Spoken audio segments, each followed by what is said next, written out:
మీరు మీరు నమ్మిన సిద్ధాంతానికి ధైర్యంగా నిలబడగలిగిన వాళ్ళు కండి. మీరు ఎప్పుడైనా జీవితంలో ఒక గిల్ట్ మీ వల్ల జరిగితే, ఒక పొరపాటు జరిగితే మృత్పిండాలు కాకండి, బంతులు కండి. అబ్దుల్ కలాం గారి కెరీర్ ఎక్కడండి ప్రారంభం? మీ అందరూ వింగ్స్ ఆఫ్ ఫైర్ చదివి ఉంటారు. ఆయన కోరుకున్న ఉద్యోగం ఒకటి, ఆయనకు వచ్చిన ఉద్యోగం ఒకటి. అట్టర్ ఫ్రస్ట్రేషన్తో ఆయన ఋషికేశ్లో ఒక స్వామీజీ ఆశ్రమానికి వెళ్ళి కూర్చున్నారు. టోటల్ డిజెక్షన్, ముఖంలో నీరసం స్పష్టంగా కనిపిస్తోంది. నేను ఒకందుకని చదివాను, నాకు ఈ ఏరోనాటికల్ ఫీల్డ్లో ఉద్యోగం వచ్చింది. ఆయనకి ససేమిరా ఇష్టం లేదు. ఆయన నీరసంగా కూర్చుంటే అలా వెళ్ళిపోతున్నారు స్వామీజీ. ఆయన రాసుకున్నారు, మీ అందరు చదివి ఉంటారు, వింగ్స్ ఆఫ్ ఫైర్. ఆయన ఈ పిల్లాడిని పిలిచారు, అబ్దుల్ కలాం గారిని. ఏం అలా కూర్చున్నావు నువ్వు అంటే ఆయన అన్నారు, నేను ఫలానా ఉద్యోగం కోసం వెళ్ళాను ఇంటర్వ్యూకి, అది పొందడం నాకు ఇష్టం, కానీ నేను సెలెక్ట్ అవ్వలేదు. ఈ ఉద్యోగం చేయడం నాకు ఇష్టం లేదు, ఏదో ఇంటర్వ్యూకి వెళ్ళాను, దీనికి సెలెక్ట్ అయ్యాను. ఇప్పుడు నాకు ఈ ఉద్యోగం చెయ్యాలని లేదు, నాకు ఇష్టం లేదన్నారు. అంటే ఆ రోజున ఆ స్వామీజీ ఓ చిరునవ్వు నవ్వి అన్నారు, నువ్వు కోరుకున్నదే నీ జీవితంలో దొరకాలని ఎందుకు అనుకుంటున్నావు? ఈశ్వరుడు నిన్ను ఏం చెయ్యాలనుకుంటున్నాడో అని ఆలోచించి ఈశ్వర నిర్ణయంగా దానికి ఎందుకు వెళ్ళలేకపోతున్నావు?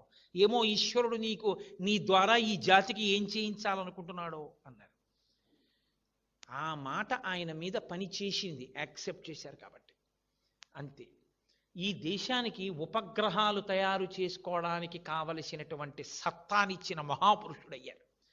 ఆ కారణంగా రాష్ట్రపతి పదవికి రెండో మాట తృణప్రాయంగా వదిలి విద్యార్థులతో మాట్లాడడమే నాకు ఇష్టమని కాలేజీకి యూనివర్సిటీకి వెళ్ళి పిల్లలందరితో ఎంతో సంతోషంగా, ఏమి అబ్దుల్ కలాం గారండి, అది క్యారెక్టర్ అంటే. అందుకు నేను మురిసిపోయేది. మహానుభావుడు రాసుకున్నారు ప్రిఫేస్లో, అమ్మా ఇవాళ ఈ అబ్దుల్ కలాం భారత రాష్ట్రపతి, ఇవాళ ఈ అబ్దుల్ కలాం భారతదేశానికి డిఫెన్స్లో కావలసినటువంటి అనేక ఉపగ్రహాల యొక్క నిర్మాత. ఇవాళ ఈ అబ్దుల్ కలాం భారతదేశం అంతటి చేత గౌరవింపబడిన వ్యక్తి. కానీ అమ్మ, అబ్దుల్ కలాం అని పిలువబడేటటువంటి ఈ శరీరంలోకి ఇంత మేధాశక్తి ఎక్కడి నుంచి వచ్చిందో తెలుసా?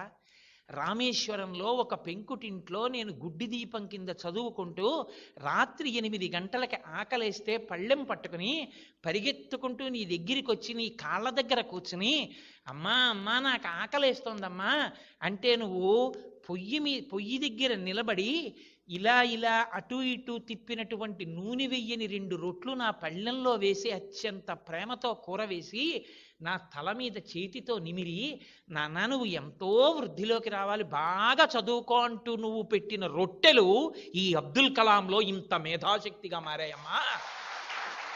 నేను ఎదురు చూస్తున్నది ఏదో తెలుసా? ఏదో ఒకనాడు అబ్దుల్ కలాం అని గౌరవింపబడినటువంటి ఈ శరీరం పడిపోతుంది. ఒకనాడు నీకు నమస్కరించాను, అమ్మా ఇవాళ ఈ గౌరవాలు అందుకున్న నాకు నీకు నమస్కరిద్దామంటే నీ శరీరం నాకు అందుబాటులో లేదు.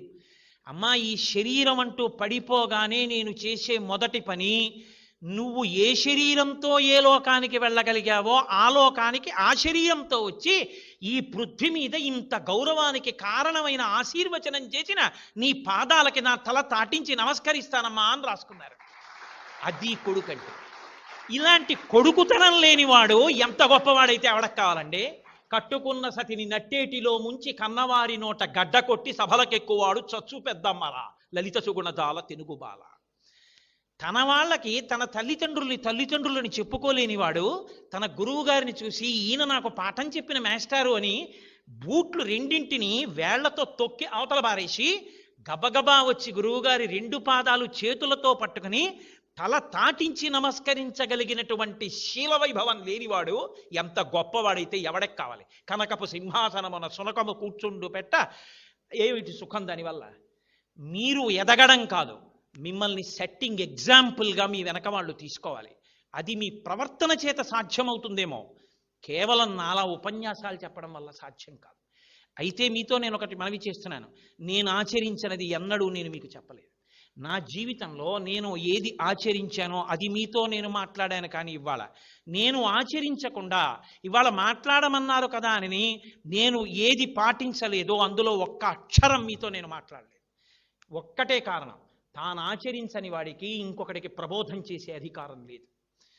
కాబట్టి నేను మీ అందరి యొక్క అభివృద్ధిని కోరి ఒక పెద్దవాడిగా మీకొక మేనమామగా మీరు అంగీకరించగలిగితే మీ చేత నమస్కారమునకు యోగ్యుడైనటువంటి ఒక అనుభవం కలిగిన వ్యక్తిగా నేను మీ అభ్యున్నతిని కోరి ఇవ్వాల నా శ్వాసని వాక్కుగా మార్చి స్వార్థం లేదు.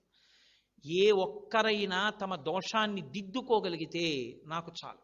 నేను మీతో ఎప్పుడూ మనవి చేసేది ఒకటే, మీ ఎమోషన్స్ని చల్లార్చగలిగినది ఒక్కటే లోకంలో. పెద్దలు ఇచ్చిన సాహిత్యం మీ దగ్గర పెట్టుకోండి. రాజా రామ్మోహన్ రాయ్ జీవిత చరిత్ర ఎప్పుడైనా మీరు చదవండి. ఎంత కష్టపడితే ఆయన సతీ దురాచారాన్ని ఈ దేశంలో ఆపగలిగాడో మీకు అర్థమవుతుంది. నేను అనేది అదే, ఎప్పుడూ గ్రూప్ సబ్జెక్ట్స్ మీ క్యారెక్టర్ బిల్డింగ్ ఇవ్వలేవు. అప్స్ అండ్ డౌన్స్ని తట్టుకోగలిగిన శక్తి ఎక్కడి నుంచి వస్తుందంటే, ఒక భగవద్గీత వ్యాఖ్యానాన్ని మీ దగ్గర పెట్టుకుని ప్రతిరోజు ఒక శ్లోకాన్ని చదువుకోండి. భగవద్గీత కించిదధీత అంటారు. శంకరాచార్య స్వామి వారి వాంగ్మయాన్ని మీ దగ్గర పెట్టుకుని చదువుకోండి. ఒక వివేక చూడామణి ఒక పుస్తకం పెట్టుకుని దగ్గర పెట్టుకోండి. చంద్రశేఖరేంద్ర సరస్వతి స్వామి వారు చేసిన అనుగ్రహ భాషణాలు, స్టూడెంట్స్ని ఉద్దేశించి ఆయన చేసిన ప్రసంగాలు దాదాపు 200 భాషలలోకి ప్రపంచవ్యాప్తంగా తర్జుమా అయి ఇవాళ ప్రపంచవ్యాప్తంగా చదువుకుంటున్నారు విద్యార్థులు. ఆ ప్రసంగ పాఠాల్ని మీరు చక్కగా మీ అందుబాటులోకి తెచ్చుకుని ప్రతిరోజు 2 పేజీలు ఉంటుంది. మీరు నిద్రపోయే ముందు ఒక్కసారి ఒక ఆర్టికల్ ఆయన చెప్పింది చదవండి.